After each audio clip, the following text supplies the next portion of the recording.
Hi friends, welcome to 5 Minutes Tech YouTube channel. In this video, we will learn how to remove bulb from holder. See here, I have a bulb, LED bulb in this holder. So if you want to remove this holder, what you have to do is just follow this video. What I do now, just hold bulb and rotate in anti-clockwise direction. Anti-clockwise direction, slightly rotate and just take it out.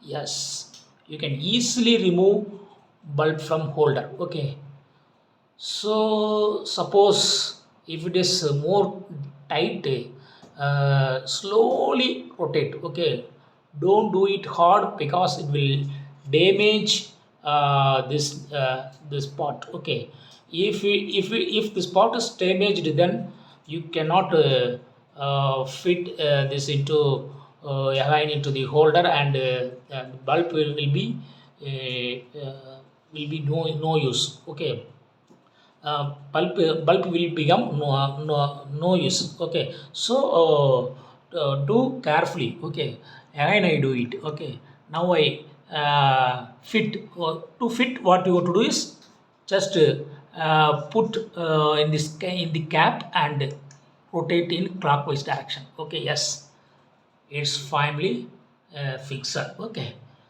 so to remove, rotate in anti-clockwise direction and take it. Okay. That's all friends. Thanks for watching. Bye.